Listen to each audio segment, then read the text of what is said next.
y'all, coming to you from Jacksonville, Florida. This is GovLove, a podcast about local government brought to you by engaging local government leaders. I'm Ben Kittelson, manager at Raftelis and GovLove co-host. We've got a great episode for you today. We're going to be talking adaptive recreation and inclusion in Austin, Texas. But first, the best way to support GovLove is to become an ELGL member. Engaging Local Government Leaders is a professional association engaging the brightest minds in local government. You can also give GovLove a follow on LinkedIn, so you won't miss out on an episode if you give our page a follow there, and you can also connect with other listeners. Now, let me introduce today's guest.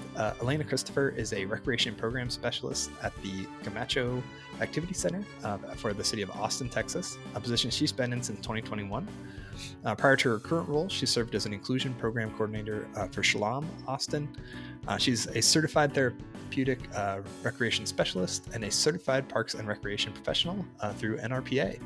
With that, welcome to GovLove, Elena. Thank you so much for joining us. Thank you so much for having me. I'm excited to be on the podcast. Yeah, we're excited to have you. And we've got a tradition on GovLove that we start with a kind of a lightning round to get to know you a little better. So my first question for you, what book are you currently reading?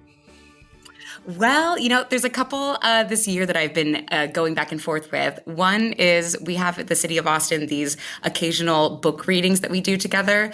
And there is one that as a collectively I've been doing an audio recording of and touching back on. And it is The Four Pivots by Sean, I believe Gainwright, I'll have to confirm it. But it is excellent for people who are working to support inclusion and create systemic supportive things for people in Parks and Rec and in local government.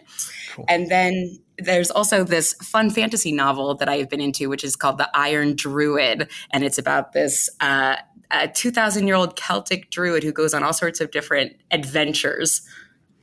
Oh, awesome. Yeah, no, I'm with you. I have to have one fun book and one serious book going. Absolutely. If I'm going to read a serious book, at least I have to have one on the side. So that's awesome. Totally.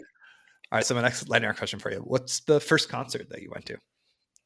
Well, so I grew up here in Austin, Texas, and we have a lot of live music. So I can't quite think of what my first one would be. But when I was a teenager at age 13, there was this radio channel, the Bobby Bones Show on 96.7. And I think he's now since gone national, but he had a Bobby Bones bash, and it was a mixture. It was a real time capsule of the mid 2000s. I got to see 3 Days Grace, Sean Kingston, and there were a couple other acts as part of it, but a blur of different mid 2000s musicians. Oh, wow. Yeah, that's awesome. Well, Bobby Bones bash, that's the best alliterative concert I think you could come up with. So that sounds... Oh, yeah. Great. All right, then the next lightning round question for you. Cake or pie? Definitely cake, unless it's a homemade pie by somebody that I love. Then I will. It's worth the skipping out on the cake. Yeah. No, that's fair. Any baked good that someone wants to lovingly make me, I'm gonna take that over the other options. So I agree with that. Yes. All right, then my last lightning round question for you. Where do you go for inspiration? For inspiration, I like to think my family home. My parents still live in the home that I was raised in, and they are kind of collective party people. They always have open doors and doing dinners for their friends. And so I think of going over to my parents' house and having a good family time, but that also extends to having community and getting to spend time with friends and with the people that I work with. That's my inspiring zone. Yeah, that connection. That's awesome. That's beautiful. Cool.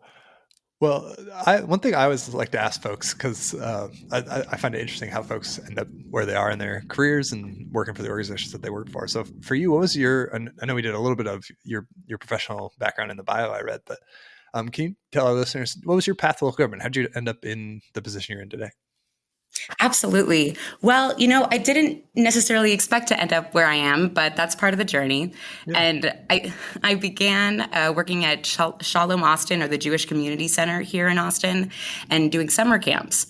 And that was when I was in my early 20s. I had also worked with people with disabilities before as a home care attendant, but it was really when I was working at those summer camps that I realized, oh, this is the work I want to do. I want to work with kids. I want to work with community and provide programs that are, both healing and fun. And so while I was working there, I went up the ranks and became the inclusion program coordinator. And then it was while I was going to school at Texas State for special education that I learned pretty early on in that degree plan that there was recreational therapy being offered at Texas State. And it's the only university that has that program in the state of Texas, because I had a couple of friends who were working with me at the summer camp who had done recreational therapy. And just hearing recreational therapy or therapeutic recreation, the words together, I was like, this sounds like something that I would really be into. Yeah. And so I pivoted from doing special education. I was only a few credits in, and then began my recreational therapy journey. And it was during going to school and having to do field works and internships that I found myself found myself in my way into the city of Austin here in Texas and working for the Parks and Recreation program here. And I began doing their inclusion unit. We have an inclusion unit that services, we have over 25 different recreation, community center, and cultural arts centers in Austin. And the inclusion unit goes to all of them and mostly supports participants that are in youth programs with disabilities. But there's also adaptive and specialized recreation centers here, so you can work with a variety of age groups. And I really loved that work because it really exposed me to many different populations of people and how to give support techniques and how to support them in different programs, and also how to design and implement different programs. And then as I was finishing up my internship, I began my job here at Camacho Activity Center. And our activity center is one of just two that is, and I'll go into it more a little bit later too, but is a nature-based activity center. Mm-hmm. And I've always found that connection of making the outdoors accessible, supporting people with disabilities, and then also doing it in outdoor programs to be just the most fun and healing. And so that's kind of my way into the city and into working in local government. Oh, that's very cool. And so, so there's both like kind of, it sounds like a citywide inclusion program within the Parks and Rec program or department. And then is there also specific, like, hey, in this center, and we'll talk obviously about your activity center here in a minute, but in these specific facilities, we're going to offer even more enhanced inclusion. Is that kind of what you're saying, that like there's both this umbrella and also, hey, more opportunity in some of the activity centers versus others? Yes, that's right. There's the therapeutic recreation services is the overarching umbrella. And so we're able to support many different activity centers. But there's been a trend here in Austin in trying to get CTRSs, or certified therapeutic recreation specialists, or people who just have the experience and the skills in working with many different populations of people with disabilities into each of the rec centers. So that's sort of a goal that we're all working toward. And so there's both the overarching that checks in with everybody, as well as each individual site having their own sort of culture and support techniques that they use for participants. Yeah. Cool. Very cool. Well, and so you've used a couple of terms that I'm not well versed in. So can you talk about before we get into the details on what is therapeutic recreation versus adaptive versus like making something inclusive or accessible? Like, is that all kind of interchangeable, or do you guys use them differently depending on kind of the context? That is a great question. So in therapeutic recreation, this is the field of using a recreational activity as the intervention, or as the mode of healing for participants with disabilities. But it doesn't necessarily have to be applied in a therapy only setting. So a lot of people who have done therapeutic recreation are able to go into many different settings and support people with disabilities. For defining the difference between accessible and adaptive or inclusive, there's this one metaphor or line that I really love, and I read it from somebody who wrote, I believe it was Lori Limpar, who wrote an article for NRPA, and it is for especially with waterfront or kayaking programs, accessible will get you to the water, and then adaptive will get you into the water. And so we define accessibility by the Americans with Disabilities Act, ADA, and that is the minimum standards of what we need to and what we want to incorporate into our programs. But truly making something adaptive or inclusive is going beyond those minimum standards and creating an environment that it is seamless and it is not separate, and there is different pieces incorporated into it. And I guess I could give a couple of examples of what that looks like in our programs. Yeah, no, that okay, that's so perfect. That was really helpful. So I'm gonna repeat that because just make sure I have it right. So accessible is, the ADA standard of like just being able to touch something or get to something. Adaptive and inclusive is being able to participate like anybody else, no matter your disability or background. And then the therapeutic is like, hey, you have a certain problem that this activity might help you with, and it's almost like is treatment too strong of a word, but it's kind of like maybe like the next level of adaptive. Is that fair or something? I don't know. That's really helpful the way you explained it. No, that is perfectly correct. And yes, therapeutic and we will say treatment or treatment plans, but it definitely depends on the context, because you could be in the therapeutic recreation field and still it doesn't have to just be therapy. Okay. Well, I appreciate that 101 real fast. Sure. So then, in prepping for this interview, I read a little bit about your guys's, the Camacho. I'm going to, really, really pronounce it like the widest kid, the Camacho Activity Center has a kind of a cool That's background. right. So can you tell our listeners a bit about the center and like what you guys offer there? And you mentioned it was one of the 2 outdoor focused ones. So give a little background on the Activity Center. Yes, absolutely. So Camacho Activity Center is currently housed under the Natural Resources Division in the City of Austin's Parks and Recreation. But it hasn't always been part of this. We're sort of a unique center because we have many different community recreation centers here in Austin, and we used to be housed under there. But we are now, since our programs are outdoor adventure programs, we have this unique space where we're doing activities that are not really happening at a lot of other places. The other center that is part of our nature-based programs is the Austin Nature and Science Center, and they're fabulous. They have this big side and they do nature and environmental education. And so we're sort of sister sites in providing outdoor environmental education and adventure experiences for the public and for the community. And Camacho is in a neighborhood that is in the city of Austin. We had a 1928 master plan, which had a lot of redlining and segregation on different parts of the city.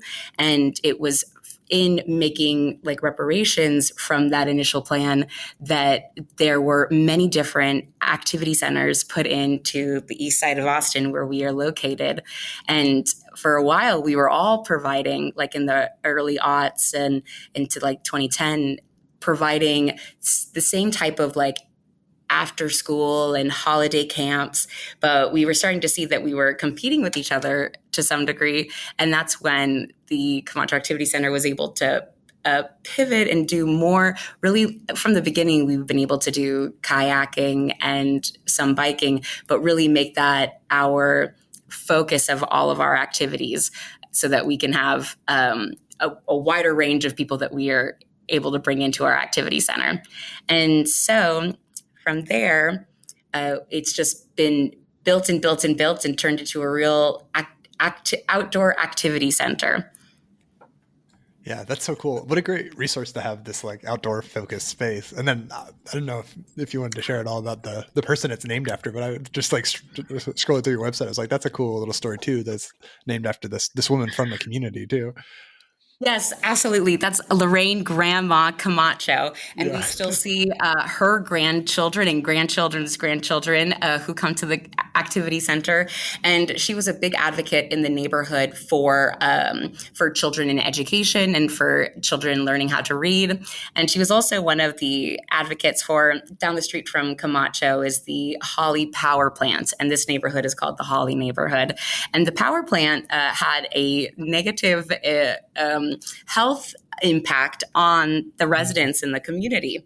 And so she was one of the supporting forces, amongst others, to help get the power plant taken down, and it was with her community building and support of the children in the community that when this center was built, it was dedicated and named after her to continue on with her legacy of supporting kiddos and then supporting this side of Austin, because there's a real deep culture here and a connective tissue of this community for people who've Yeah. been here for many generations. Yeah, that's so cool. Yeah, yeah. Just wanted to make sure we talked about this. It sounds like that's a very cool story. Um, well, so I know we touched on this a little bit already, but the kind of inclusive or successful.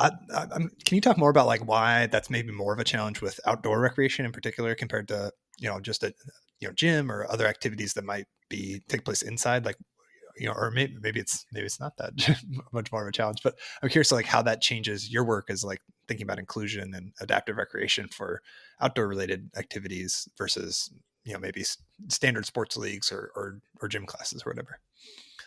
Yes, absolutely. And there's certainly different unique considerations to both being in a more typical activity center versus doing outdoor activities.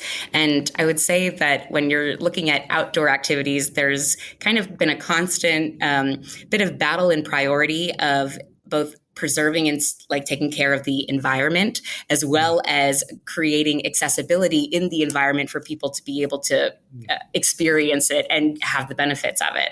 And a big thing for the type of programs that we do in outdoor activities is there is higher risk management that we are looking at because we are typically engaging in adventure activities in the wild. And sometimes it can get a little bit wild. And so we want to have additional considerations like adaptive equipment and universal program design, how we create a program that is inclusive of people with a variety of disabilities.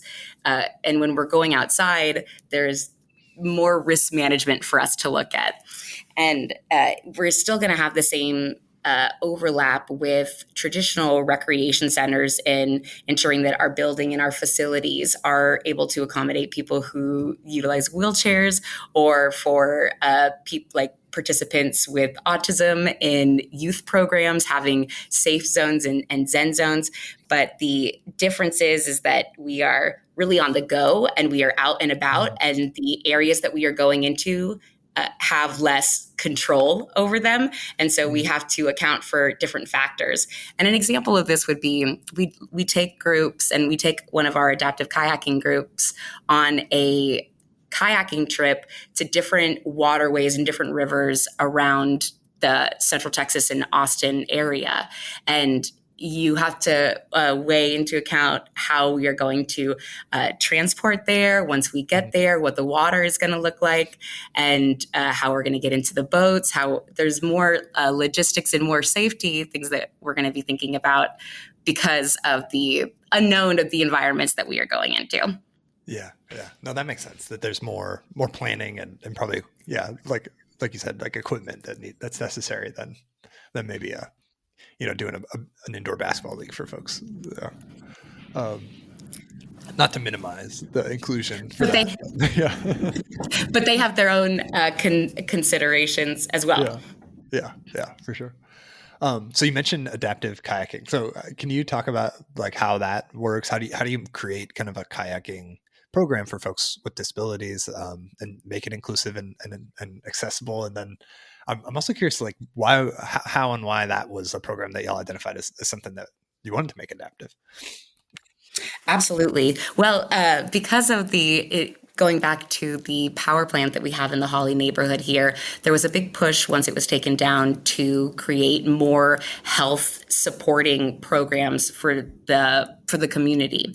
And from that, because there was some negative impacts to residents' health based on having a power plant that's in your backyard. And from there, we were able to get support from the city in developing these programs, and then grants from Austin Energy, our energy supplier here in Austin, and Texas Parks and Wildlife Department, who help fund programs like outdoor adventure programs. And it was there that we identified having access to the water would be something that was beneficial for the community. And Camacho is right across the street from Lady Bird Lake that we have here, our beautiful Colorado River. And so there was a big push to be able to connect people to the river and to have these paddling programs. And for many years, this was before my time, but there was a little bit more of from what I've heard, a rickety dock that was out there, still very usable, but definitely not very accessible, and a little bit harder to navigate getting to it. And so I believe it was in 2014 that construction of the dock that we have began. And by 2016, because of the nature of putting in a new feature in a parks program, ADA accessibility was at the forefront of the planning process. But then also, as we were talking about like before, meeting those ADA minimum standards of accessibility, but then going beyond to make it even more inclusive for people. And so we have a dock that is, we were able to sort of gut out the ground area around the water and make it level so that we have a accessible concrete pathway that is easier for people who use wheelchairs to get down to it. And then we have and we can talk about it a little bit more too, but we have a dock that has transfer benches and guide rails and ways to make it much more streamlined and easy and independent for people to move from their wheelchairs into their kayak and then get into the water. And we can really kind of define adaptive kayaking in a couple different ways because it is based on the disabilities of the participants that are coming and doing it. So we'll treat people who have physical disabilities. We'll talk with them and figure out what sort of adaptive equipment needs they might be helpful for them. And then there is different set of considerations where, like for many years, we would partner with another activity center here in Austin, which does specialized recreation for adults with intellectual and developmental disabilities, amongst other programs. But they, populations of people who have cognitive disabilities, there are different considerations that will make the paddling experience adaptive. And it might be incorporating the adaptive equipment, but it might also be if you have maybe, for example, like we've had participants who have autism who are coming to paddle here who are a little bit fearful of the water. We've been able to like pair an aid with them and have somebody in a tandem kayak with them, and then also put the outriggers or balancing like their balancing buoys on a kayak to give it stability. And so we'll kind of define adaptive kayaking in those couple of different ways. And since we have been able to get that dock, just by the nature of having it, it has really opened up our partnerships that we've made and the programs that we offer for people in our community who mainly we have a lot of people who come who have physical disabilities such as like spinal cord injuries and who have had strokes, and get them into the water. And a great way that we've been able to do it is by partnering with different organizations. We have a rehab center, Spiro Rehab, and they are physical therapists and occupational therapists. And by working with them, we've been able to learn how they support their patients when they bring them to our programs. And we've been able to provide the we have a lot of, we go through the American Canoe Association for our water sports trainings. And so provide the leadership and the guiding of a water program to them. And it's been a really great learning back and forth with each other. Fascinating. Yes. And another group that we partner with is Lone Star Paralysis Foundation. And this is a group for people who have had spinal cord injuries. And many of the people who are in the leadership roles from that organization are wheelchair users. And we find that it is a very important piece of, if you're going to be designing these accessible and inclusive adaptive equipment and docks for people, you have to have the people who are going to use it in every facet of the planning process. It's that old adage of nothing about us without us. And so we've really learned from the people in our programs what works and what doesn't, as we've figured out what adaptive equipment to get over the years. Oh yeah, no, that's fascinating, and such a cool partnership that like you guys can bring your expertise in recreation and outdoor programming, and then they bring their expertise in how do you treat and deal with folks with these kinds of injuries or disabilities, and like the back and forth. That sounds fascinating. That's like how you set up what you need and figure out the equipment. That's really cool. There's a lot of growth that we find from the collaboration. Yeah.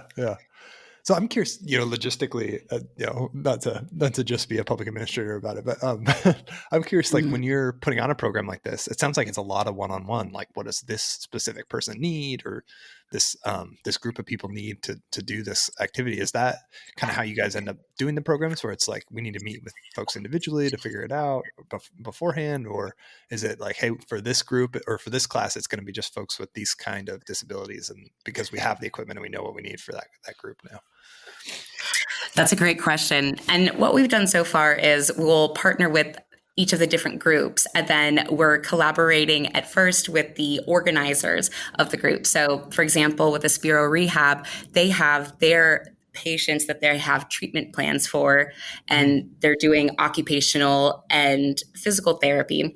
And then when they bring them here to us, now, besides us having our water sports knowledge, since I am a recreational therapist, I'm starting to bring more interns of recreational therapy in, and we were able to collaborate with them to know what the specific needs are and goals are that they are working on, and then help support them in it.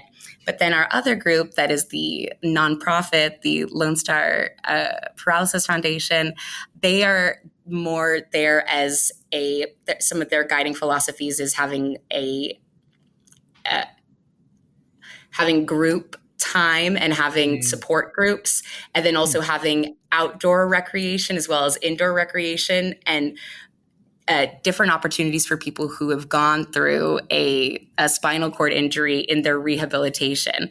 And so the lens isn't as much of treatment planning, but it is more of relationship building with the leadership as well as with the participants.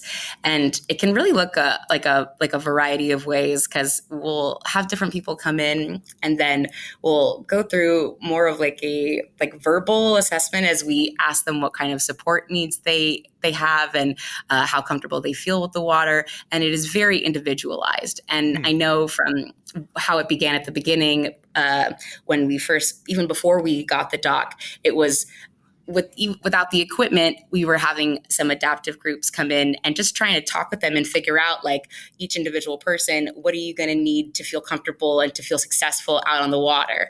And then from there, we were able to get a clear idea of maybe stability, or having additional trunk support, or having like a seat, or your chair in the boat having more support, or if a participant who has had a stroke or has limited hand or wrist mobility, that's how we've been able to find and look for different equipment that will meet their needs. And of course, it's not going to be one size fits all. We're going to have, we want to have a general amount of equipment that will work for almost everybody. But then our main goal is to get people access to the water. And then from there, they'll be able to further pursue their interest in it. And then we try to hook up people with even more detailed or specific adaptive equipment for them. Oh, okay. So they might like go and they find out they love kayaking. They might go and get themselves the more specific equipment than y'all have, but to make it even more accessible or easy for them to do on their own. That's right. And we have been able to get a lot of good equipment that pretty much works for almost everybody in our programs, with the support of different grants that we have received and with different funding opportunities that have been able to help us make our equipment more robust. But as we have go more specific with someone, we try to give them as many recommendations as possible so that they can find something that works for them. Yeah. Wow. That's really cool. And what a great service that you're providing. That's really cool. And it's this kind of equipment, like, my ignorance of this area will be revealed here. Is this kind of equipment like readily available, or are you like being like that to some degree, like we are for this type of disability, we got to like figure out what works, and like maybe this type of equipment isn't, marketed for this, but like we can, if you use it, this way, it can be useful as an adaptive equipment, or is it all, this is like stuff from a catalog that you can get? That is a great question. I think it's been trending towards becoming more accessible and more popular to get. There are some things that people who are who do not have disabilities that use on their kayaks for stability. That is something that can be co-opted and used to better support participants with disabilities. But from my understanding, it's been, at least from the coworkers that I've had before I worked here and how they built it, it was in really looking into mom and pop shops around the country that have this type of equipment and that build this equipment. And we've been working with Creating Ability the last couple of years, as well as a few other ones as well. There's a couple different great ones that I would recommend, but I would say finding these smaller shops that are getting more traction, because there's been more of a push, I guess, around the country for adaptive equipment for water programs. But it's both the mixture of utilizing things in different ways, like cushions and buoys to put on, or outriggers to put on the boats, as well as working with these places that are making more specialized equipment. And then just getting recommendations from other people in the field who have done similar type of programs. It's really, there's not a very specific set of steps of what kind of equipment to get. And we're trying to, in our way, build ours out so that we can give it to other activity centers or to other state parks. But it's been kind of having to look for it, but it's now more easily accessible to find.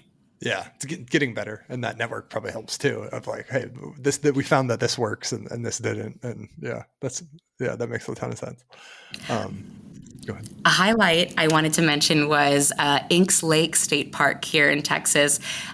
We've been partnering with them a little bit the last couple of years, and they are expanding their waterfront adaptive kayaking program. And it is now their second year coming up of having this equipment that they, after we've been able to collaborate with them, they figured out what was going to work for their programs, and they're building it out too. So the more places that are creating these programs, the more we're able to have a community where we're able to discuss what works and what doesn't and learn from each other. Cool. Very cool. That's awesome. Well, and I imagine there's probably a little bit of trial and error too, right? Of like, hey, this is what works here, and for this type of user, and this isn't, and that there's some lessons. Having those lessons learned is probably gives you a huge advantage compared to someone that hasn't tried anything yet, and you don't know where to start. Absolutely. So, I'm curious. So, obviously, kayaking and adaptive kayaking is a huge program. Are there other, programs or services that, as you're working with these partners that you talked about, or as you collaborate with them, that you're working to make an adaptive version of a program, or you're trying to expand into, or is next on your list? Yes, absolutely. A couple of the other programs that we do are we partner with a local Austin Independent School District to provide what we call a nature immersion program for the special education classes in the local Cool. school district. And so, one partnership that we've had for years now is Martin Middle School, which is down the street from us, and they are, kind of. Were indicated as one of the target schools in the neighborhood that's been here for many years, where many of the children are not having as much green space access and Mhm. access for environmental nature programs. And so we bring to them our typical gamut of program, which includes biking, archery, fishing, geocaching, slackline, all sorts of different. We have a bunch of different outdoor adventure activities that we do, and Cool. that has been that's an awesome partnership that we have with them, because we're able to get these kiddos outside, and we're seeing, in recent years, we've been seeing just a lot of literature and that supports the benefits of outdoor play and outdoor adventure programs for children and adults with disabilities. And so Mm. that's one that comes to mind.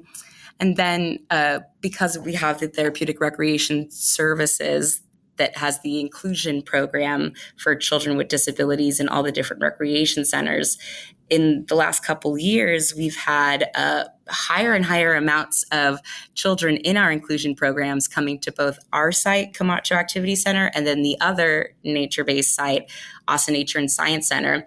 And we're thinking it's because of these benefits that we are seeing from it, but it has created an opportunity for us to really make our programs more robust. And something that we've been talking about a lot is universal design learning, and that is creating programs and classroom environments that best support all varying and diverse abilities and disabilities. So Mm. creating an example of this could be like visual schedules that we put for children with autism, or having social stories that we are using to help mitigate a child's fear of going and talking with a new camper or friend in the Mm. class. So there's all these different considerations that we're putting into our typical and our core programs, but it can be very helpful in these partnerships to be able to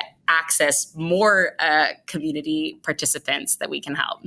Yeah, yeah. It's both the helping to learn on what y'all need to do as part of the program, but also access to the population that may not know about your services otherwise. Yeah. Yes. Very cool. Awesome. Well, and I imagine there's also a balance of, hey, we want to offer this specific program for only folks, with disabilities or as an adaptive option, but also finding ways for folks to participate in, a class or a program with assistance or along with, other folks that don't have disabilities. Because there's probably a push pull there where you want to do a little of both, right? Yes, absolutely. Yeah, we want both type of programs. And part of the ADA and this line that we keep coming back to is having for participants and people to have access to programs of the least restrictive environment. So if you have a adaptive or a special recreation program that is just meant for participants with disabilities, and then a program that is an inclusion program that is meant Mm. for both participants with disabilities and not, if a person who has disabilities wants to participate in either, they should be able to. And we really want to create those both safe spaces and those spaces that are specialized, as well as the spaces that include everybody in it, and really create an environment where everybody really can participate in the activity. Very cool. Awesome. No, yeah, that's so cool. And it warms my heart to hear about kind of the programs y'all do. This is Yeah. like some of the cool stuff that Parks and Rec departments get to do. So very cool. Well, and we'll link to you wrote an article for the National Recreation and Parks Association about kind of your program, and we'll link to that in the show notes for the episode, and also to the city's website and the Camacho Activity Center website, so that folks can learn more. Because this is when I read about this, it was like such a cool idea. I'm excited to kind of for more folks to kind of learn about it. So, Thanks. yeah. So what's next? What are you working on that our listeners ought to look out for, or what do you have planned in the either programs or projects or whatever in the next few coming months? Well, that's actually what you said before was a great segue into something else that I have coming up, which is sort of almost a follow-up to the National Recreation and Parks Association article that I wrote. And it is this past week, I went over to Florida's conference, Recreation Parks Association, and I have written an article for them and for the FRPA journal, and it's on the outdoor TR toolkit, which both details adaptive equipment used in kayaking programs, as well as some of the universal design learning techniques and adaptive equipment we use in inclusion programs. So stay on the lookout for this article that delves deeper into how to make your programs more inclusive and adaptive through the FRPA. But then here in Austin, we are at Camacho, we are finalizing some of our fall programs and getting really excited to get kids back on the bikes in the upcoming weeks, and then everybody back on the water. And so just an enthusiasm for the upcoming programs that we have going on here. Yeah. Awesome. Yeah, it is a new season, a new programs approach. So cool. Yes, that's right. And so I should have asked about this when you brought it up first, but the universal design, that's kind of like a way to think about as you're designing programs and activities for for park staff, or is that like or what does that mean exactly? Yes, exactly. Universal design can mean creating programs, or it can be also used in education, creating educational experiences or programs that are accessible and designed to support people of varying abilities. Mm-hmm. And it's a mixture of having classrooms and equipment and spaces that are accessible for people, as well as teaching techniques that you can use and support techniques that you can use to help people. Yes. Very cool. Awesome. Yeah, cool. Well, so I think that's a great place for us to wrap up. So I've got was always the hardest question for folks to close us out. If you could be the GovLove DJ and pick the exit music for this episode, what song would you pick? Oh, that is such a good one. Okay, so this summer we here at Camacho really get dictated by the kids what is the coolest music that is coming out. And Sabrina Carpenter has been having a summer, and there is one song, Please, Please, Please, that is stuck in everybody's head. And I thought that seems like an apt song to say, please, please, please support your local government. That's perfect. I love that. That's a great pick. And nothing makes me feel older than this new crop of pop stars that I've never heard of. So that's right. Yeah. You know, it's fun. The passage of time. Exactly. With that ends our episode for today. Elena, thank you so much for coming on and talking with me. I really appreciate you sharing the story of what you were doing in Austin. So thank you. Thank you so much for having me on. And for our listeners, GovLove is brought to you by engaging local government leaders. And the best way to support GovLove is to become an ELGL member. You can reach us online at elgl.org/GovLove, or you can give us a follow on LinkedIn at our GovLove podcast page. Subscribe to this podcast on your favorite podcast app. If you're already subscribed, go tell a friend, a colleague, a neighbor about this podcast. Help us spread the word that GovLove is the go-to place for local government stories. And with that, thank you for listening. This has been GovLove, a podcast about local government. Please, please.